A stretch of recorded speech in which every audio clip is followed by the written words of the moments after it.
Hello and welcome to the Flipping and Wholesaling Houses in New York show. I'm Michael Pinter, where I teach you how to start flipping or wholesaling houses in New York. If you're already doing it, how to grow your business. By the way, this is like the 6th time I'm trying to record this video, but every time I keep trying to do it, I keep getting a phone call. So if I get a phone call this time, I'm going to deny it and just finish this video. Now, topic today is how to wholesale commercial property. So first, let's define what a commercial property is. Commercial property is anything that's a residential with 5 units or more, or something designed for non-residential use. So a warehouse, manufacturing, storage, stores, retail. That is all commercial. And there is a huge advantage to wholesaling commercial properties, and there is a huge disadvantage to wholesaling commercial properties. Let's talk about the disadvantage first. Disadvantage is, we take for granted that we have a multiple listing service for residential properties, right? Our MLS. Now, while I still think that our MLS is the worst MLS in the country, I've seen dozens of them and ours sucks. It's still nice to have something where pretty much anybody looking for a residential property will find you. Right? At least, I'm not saying anyone. Is it possible that they won't? But you have a system that disseminates any available residential property out to everywhere, a million websites, and most people that are even remotely making any attempt to look for a property will find it. You don't really have that for commercial. You have something called LoopNet, which is okay, but most commercial buyers are not looking on LoopNet when they need something. Okay, commercial is really done more like, oh, by the way, mixed use property is also commercial. So let's say a store below with a few apartments on top, that's also commercial. So you don't really have a system. Now let me go back to commercial. The hell did I just want to say? Oh, so the main difference, right, on how these things work is how it's valued, and that also is affected by the multiple listing service. So on a residential property, so a 1 to 4 family house, it's going to be valued both by an appraiser and by a lender and by somebody else looking to buy it by comparable sales. They're going to look at what similar homes are selling for, similar comparable homes are selling for, and that will determine the value. And it's because the borrower or the buyer is seen as the primary source of repayment on a loan. But commercial properties are not valued on comparable sales. And people come to me all the time and they go, oh, I have mixed use property, something sold up the block for this, and no one cares. The only thing that matters on commercial property is NOI, net operating income, which means the gross rent minus expenses that the owner is going to pay. And then it's multiplied by a cap rate. So let me give you a quick primer on this. I could talk about this for 10 minutes, but basically there's a cap rate for the area.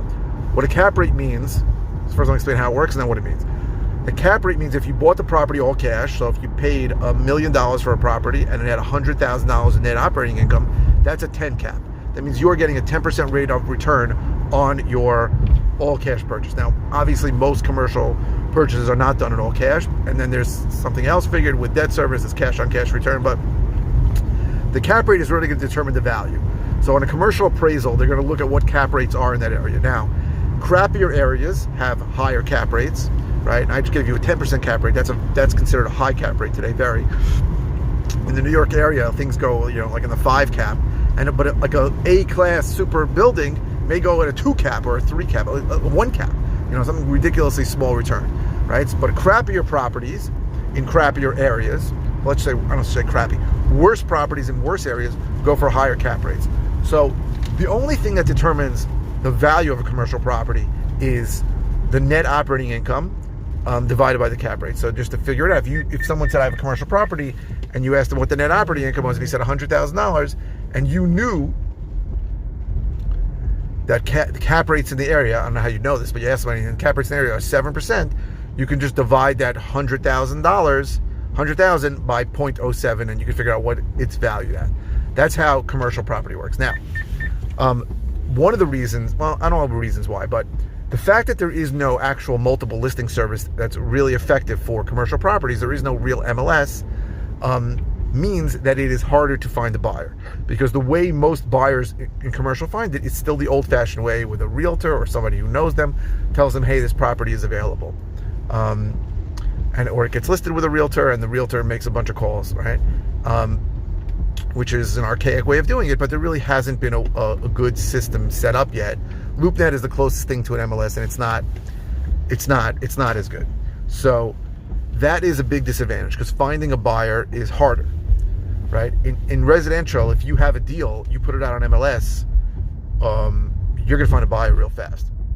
But in commercial, it's possible that you have a really good deal and no one's going to know about it. So that's the disadvantage. I really should plug this in. My battery's dying. Sorry. Okay. But the huge advantage for commercial is that it is very customary in the commercial real estate world to allow for a due diligence period, which basically allows you to go to contract and lock up a deal and be in control of it while you have a period of time to do your due diligence, which is usually checking the leases and the tenants, and if it's rent controlled, all the whole stuff behind it, it's a pain in the ass. And for bigger properties, they can give you more due diligence period, and for smaller properties, they'll give you less. But during that period of time, you really have a complete out. You can get out of the contract. So that's a great time to find a buyer. Now, and you're going to need to put down a deposit, but it's a soft deposit, which means at the end of the due diligence period, if you say, I'm not interested, they're just going to give you that back.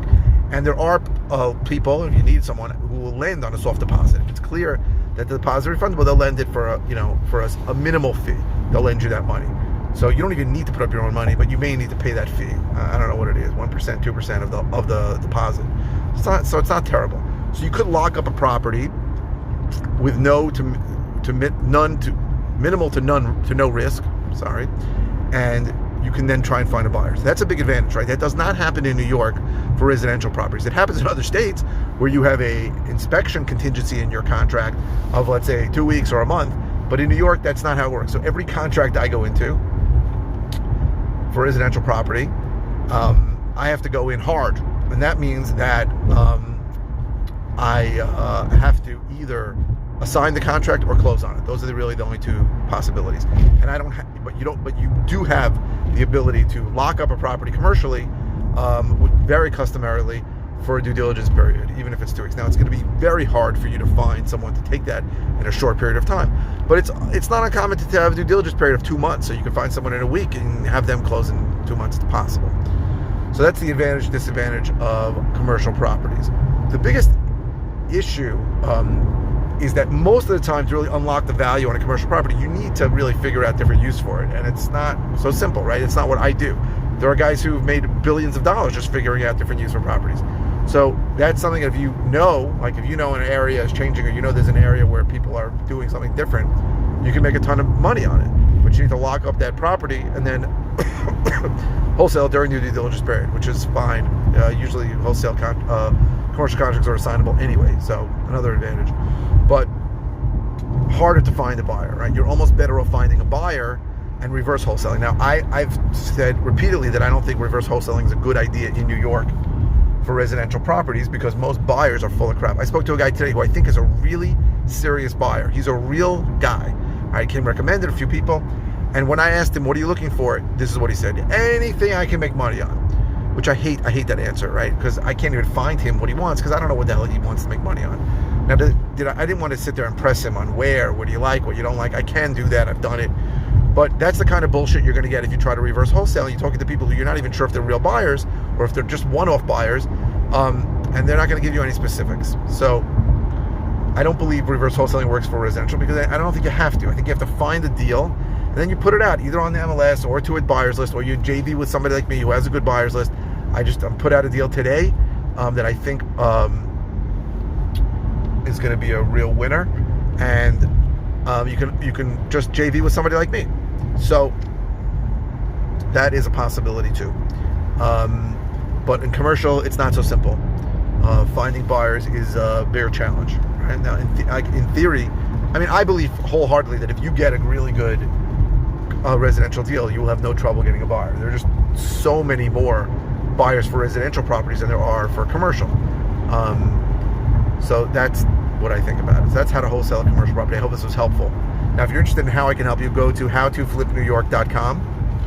If you are interested in my course, go to howtoflipnewyorkcourse.com. If you're interested in learning about coaching, go to coaching.howtoflipnewyork.com.